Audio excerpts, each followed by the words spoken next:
Hello students and learners, welcome to the BrainBox Tutorials. I am your teacher Priyanka. हम आज समझेंगे CBSE class 9 के chapter 10 का एक थ्योरम नंबर 10.10.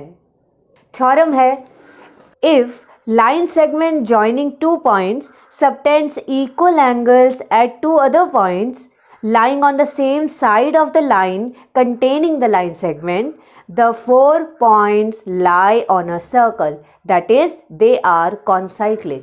तो ये थ्योरम हमको प्रूफ करना है. सबसे पहले तो ये थ्योरम इतना बड़ा लिखा हुआ है कि बच्चे इसी को देख के कन्फ्यूज़ हो जाते हैं ये क्या लिखा हुआ है. तो पहले इस थ्योरम को हम समझते हैं क्या लिखा हुआ है. तो बताया है, इसको मैं इस डायग्राम से समझाती हूँ. यहाँ बताया है कि ए बी एक लाइन सेगमेंट है. ठीक है, एक line segment joining the two points, मतलब ए और बी पॉइंट को जॉइन करने वाली लाइन. ये लाइन ए बी जो है ये दो पॉइंट्स पे, एक पॉइंट सी पे और एक पॉइंट डी पे दो एंगल्स बना रही है. देखो ए बी एक एंगल यहाँ सी पे बना रही है ए सी बी, और दूसरा एंगल यहाँ डी पे बना रही है ए डी बी. राइट. और बोल रहा है कि ये ए बी के एक ही साइड में है. दोनों ही एंगल ए बी के एक ही साइड में, सेम साइड में. तो देखो ये दोनों ही एंगल्स ए बी के एक ही साइड ऊपर में या नीचे में कहीं भी एक ही साइड बनाना है, तो मैंने दोनों को ही ऊपर साइड बना दिया. और साथ में ये भी दिया हुआ है कि ये एंगल सी और ये एंगल डी दोनों इक्वल है, तो इसीलिए मैंने इनमें ऐसे साइन दे दिया कि ये दोनों इक्वल है. ओके. अब हमको प्रूफ करना है कि A B C and D ये चारों पॉइंट्स कॉन्साइक्लिक हैं, यानी कि इन चारों से एक ही सर्कल पास होता है. अगर हम एक सर्कल ड्रॉ करें तो ए बी सी डी चारों पॉइंट से पास होगा. तो इसको प्रूफ करने के लिए जो पहले तो देखो जो गिवन है मैं वो लिख देती हूँ. ठीक है. तो गिवन क्या है? Given AB is a line segment which makes angle ACB यानी ये C and angle ADB यानी ये angle D on the same side of AB. दोनों ही AB के एक ही साइड में बने. साथ ही दिया ये दोनों एंगल इक्वल है, तो वो भी बोल देते हैं and angle A C B is equal to angle A D B. यहाँ तक तो हमको हमारे थ्योरम में ही दिया है. हमको प्रूफ क्या करना है? हमको प्रूफ करना है that A B C and D lie on the same circle. इन चारों से होकर के एक सर्कल गुजरती है, या फिर A B C and D are concyclic. Concyclic का भी मतलब यही होता है एक ही सर्कल के पॉइंट्स हैं. ओके. अब हम इसके लिए एक छोटा सा कंस्ट्रक्शन ये बनाएंगे. ये हमने कंस्ट्रक्शन पहले क्या बनाया मैं समझा देती हूँ, उसके बाद हम यहाँ पे वही चीज़ लिख देंगे. तो मैंने क्या किया, मैंने 3 पॉइंट्स, कोई भी 3 पॉइंट्स ले लो, तो हमने ए बी सी इन 3 नॉन कॉलिनियर पॉइंट से तो एक सर्कल ड्रॉ कर दिया. ये तीनों पॉइंट्स इस सर्कल पे क्यों आ गए? बिकॉज हमने एक थ्योरम किया था इसी के पहले, एक दो थ्योरम पहले इसकी, बट मतलब इसी चैप्टर का ही एक थ्योरम है that there is only one and one circle can be drawn through 3 non-collinear points. यानी कि 3 non-collinear point से, non-collinear मतलब जो एक स्ट्रेट लाइन में नहीं आते, अलग अलग होते हैं. तो 3 non-collinear जैसे ये कोई 3 non-collinear points हो, तो एक सर्कल इन तीनों non-collinear point से पास होगा. तो 3 points तो आ गए, ए बी सी तो आ गए, ये तो हमने कंस्ट्रक्शन में कर दिया. अब हमको प्रूफ करना है कि ये D भी इसी सर्कल पे है. अगर D भी हम प्रूफ कर सके कि इसी सर्कल पे, तो हमारा थ्योरम प्रूफ हो जाएगा कि A B C D चारों ही एक सर्कल पे. तो हमने कंस्ट्रक्शन में अभी तो क्या किया, सिर्फ इन 3 पॉइंट्स को लेकर के एक सर्कल बनाया. तो हम कंस्ट्रक्शन में लिखेंगे कि a circle is drawn passing through the points A, B and C. ठीक है. और ब्रैकेट में लिख दो because according to a theorem one and only one circle can pass through three non-collinear points। क्योंकि ये थ्योरम था इसलिए हमने थ्योरम के अकॉर्डिंग 3 पॉइंट से एक सर्कल जा रही है ये तो बता दिया। चौथे पॉइंट डी से जाएगी, इसको हमको प्रूफ करना है। अब देखो क्या हो सकता है, पहले हम उसके बारे में सोचते हैं। तो ये 4 पॉइंट्स है, यहाँ दिया हुआ है सी और डी इक्वल है। अब मैं अगर या तो ये हम देखो केस 1 मैं इस पार्ट को रिमूव कर देती हूँ क्योंकि इसकी अभी हमको ज़रूरत नहीं है, ये तो सिर्फ समझाने के लिए था। अब देखो या तो हमारे पास 3 केसेस है। क्या 3 केसेस है? केस 1 ये है हमारे पास में कि D lies on the circle.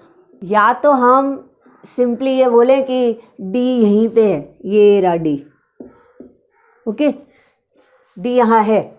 हमने बिना प्रूफ किए बोल दिया D यहाँ है, ये केस 1 D या तो यहीं है, तब तो हमको प्रूफ करने की ज़रूरत ही नहीं। यहाँ बोल रहा है प्रूफ करो, हमने बोल दिया D मान लो यहीं है, तो फिर प्रूफ क्या करना है? यही तो प्रूफ करना था, तो यहाँ तो प्रूफ करने की कोई ज़रूरत ही नहीं है। ये केस 1 चलो मान लो D यहीं है, तब तो हमको कुछ प्रूफ ही नहीं करना, थ्योरम ऑलरेडी दिया हुआ है। केस 2 हम ये माने कि D lies inside the circle, okay. अगर हम ये प्रूफ करें, ये अगर हम सोचें केस 2 में कि D यहाँ नहीं, D तो कहीं यहाँ है, D यहाँ है, D इधर है ही नहीं, तो हम बोलेंगे कि नहीं D तो लाई नहीं करता। उसके बाद इसको कोशिश करेंगे प्रूफ करने की कि D लाई नहीं करता, बट हमारा खुद का एजम्पशन ही रॉन्ग हो जाएगा, ठीक है। तो पहला तरीका ये है कि हम ये बोले कि D सर्कल पे लाई करता है, उसको तो प्रूफ करने की ज़रूरत ही नहीं है, नो नीड टू प्रूफ, इसलिए इस केस को तो लेते ही नहीं है। केस 2 में हम ये बोल देते कि नहीं D सर्कल पे लाई नहीं करता, D सर्कल के अंदर की तरफ लाई करता है। और केस 3 क्या है? केस 3 हम ये बोले कि D सर्कल पे लाई नहीं करता, D lies outside the circle, okay. D lies outside the circle मतलब D यहाँ नहीं लाई करता, हम बोल देंगे D तो यहाँ कहीं ऊपर लाई करता है, ये सर्कल तो कोई दूसरे पॉइंट D डैश से होकर जाती है, ठीक है। अब हमको प्रूफ करना पड़ेगा कि नहीं हमारा ये रॉन्ग है, D से ही होके जाएगा सर्कल। तो अब हम इसको कैसे प्रूफ करेंगे? यानी केस 1 तो प्रूफ नहीं करना है, बट केस 2 और केस 3 को कैसे प्रूफ करेंगे? तो सबसे पहले मैं केस 2 उठाती हूँ, ठीक है, कि हमने माना कि D जो है वो इनसाइड द सर्कल लाई करता है, ओके। तो केस 2 को लेते हैं, एक बार केस 3 रिमूव करती हूँ। गिवन टू प्रूफ कंस्ट्रक्शन भी तुम लोगों ने देख लिया, वीडियो पॉज करके इसको एक बार उतार भी सकते हो, फिर मैं प्रूविंग वाला पार्ट करती हूँ। तो चलो हमने सबसे पहले केस 2 लिया और यहाँ पे हमने वही चीज़ लिख दिया कि let us assume that D lies inside the circle and circle passes through a point D dash, ठीक है। सर्कल D डैश से होके पास होता है। अब हम क्या करेंगे, हम ये C से B को तो ज्वाइन किया हुआ था ही, D से भी तो B को ज्वाइन किया हुआ था ना, क्योंकि ADB और ACB इक्वल है, ये तो दिया हुआ ही था थ्योरम में, तो ये तो ऑलरेडी ज्वाइन था, इतना तो दिया हुआ ही था। हम अब आगे क्या करेंगे, हम इस D को थोड़ा सा और एक्सटेंड करते हैं सीधा, तो ये D डैश तक पहुंच जाता है। और अब इस D डैश को B से ज्वाइन कर देंगे, ठीक है, ओके। तो ये तो दिया हुआ था थ्योरम में कि C और D इक्वल है, ओके। और एक हमने थ्योरम किया है कि angles on the same segments are equal, तो ये C और D डैश इक्वल होने चाहिए हमारे कंस्ट्रक्शन के हिसाब से। तो वो हम लिखेंगे कि angle therefore angle ACB is equal to angle AD dash B। Reason क्या है? रीज़न हम देंगे बिकॉज अकॉर्डिंग टू थ्योरम, ठीक है, ये बात बता देंगे कि भाई हम थ्योरम के अकॉर्डिंग बता रहे हैं कि ये दोनों इक्वल है। According to theorem angles on the same segment are equal, इसीलिए ये दोनों इक्वल है, ठीक है, ये नंबर 1। बट हमको एक चीज़ और मालूम है, that angle A C B is equal to angle A D B, क्योंकि ये तो हमको थ्योरम में ही गिवन है, ये नंबर 2। तो हमने क्या देखा, ए सी बी डी इस डी के भी इक्वल है क्योंकि ये गिवन है, ए सी बी इस डी डैश के भी इक्वल है क्योंकि हमने कंस्ट्रक्शन ही ऐसा किया कि angles on the same segment हो गए। तो उसके हिसाब से देयरफॉर ए सी बी इसके भी इक्वल, ए सी बी इसके भी इक्वल, यानी कि ए डी डैश बी और ए डी भी इक्वल है। ये दोनों एंगल ही इक्वल है। बट क्या ये पॉसिबल है ये दोनों एंगल इक्वल है? नहीं ना। क्यों, ये भी बताती हूँ। But A D B is exterior angle of triangle D B D dash. देखो, एक ध्यान से देखो इसको, डी बी डी डैश, ये एक छोटा सा ट्राइंगल है और इस ट्राइंगल को ही अगर इस एक साइड को एक्सटेंड करें तो ये जो एंगल डी बन रहा है ये इस ट्राइंगल का एक्सटीरियर एंगल है। एक्सटीरियर एंगल क्या होता है? Exterior angle is equal to sum of opposite to interior angle. यानी अगर ये एक ट्राइंगल है और इसका मैं ये एक्सटीरियर एंगल रखूं, ये एक्सटीरियर एंगल किन दोनों के इक्वल होगा? दिस प्लस दिस के इक्वल होता है। और हम बोल रहे हैं कि ये दोनों इक्वल है, यानी हम बोल रहे हैं कि ये दोनों इक्वल है। क्या ये पॉसिबल है? नहीं ना। ये तो बड़ा है। क्यों बड़ा है? क्योंकि ये दिस प्लस दिस होता है और खाली ये इसके इक्वल हो ही नहीं सकता।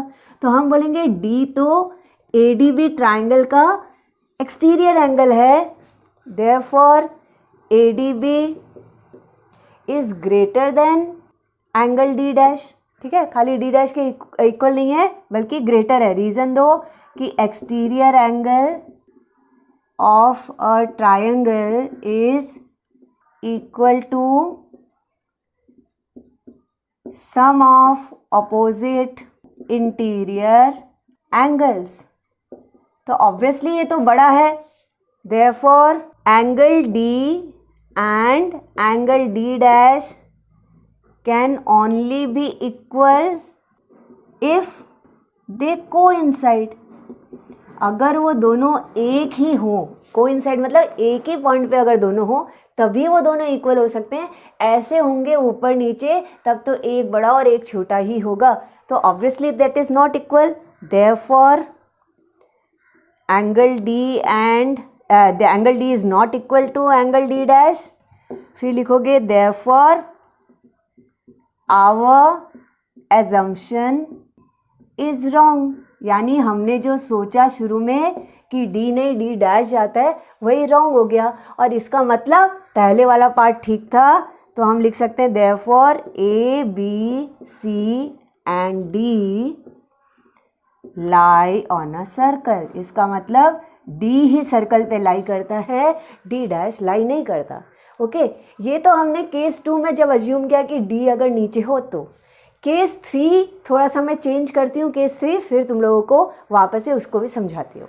अब देखो केस 3 में हमने क्या किया, हमने ये अज्यूम किया कि इस बार चलो मान लो कि डी सर्कल पे अभी भी लाई नहीं करता, डी सर्कल के बाहर लाई करता है। तो हमने अज्यूम किया, let us assume that D lies outside the circle और सर्कल से वही डी डैश से पास होती है। तो अभी हमने क्या किया, डी को थोड़ा ऊपर बना दिया सर्कल के बाहर, कि मान लो डी बाहर है, अंदर नहीं है बाहर है, लेकिन सर्कल डी डैश से होके पास होती है। ओके, तो अब हम कंस्ट्रक्शन में क्या करेंगे, ये डी डैश को थोड़ा बढ़ा करके डी से बी को ज्वाइन कर देंगे, डी भी ज्वाइन हो गया। ठीक है, अब देखो इस जो ना हमने केस 2 किया था उसी के जैसे ये चल रहा है, थोड़े थोड़े से चेंजेस है, ऑलमोस्ट सेम तरीके से हम प्रूफ करेंगे। सबसे पहले हमने लिखा कि A C B A D dash B के इक्वल है क्योंकि angles at the same segment हो गए। तो हमने लिखा angles on the same segment are equal, इसलिए ये सी और डी डैश इक्वल है। लेकिन एंगल सी और एंगल डी इक्वल है, ये तो गिवन है। तो हमने नेक्स्ट लिखा बट एंगल सी और एंगल डी इक्वल है क्योंकि ये गिवन है। तो एंगल सी डी के भी equal, angle C D dash के भी इक्वल, इसका मतलब डी और डी डैश भी इक्वल है। तो हमने लिखा हमारे हिसाब से फिर तो डी डैश और डी ये दोनों एंगल भी इक्वल है, ये लिख दिया। But A D dash B is exterior angle of triangle D dash B D.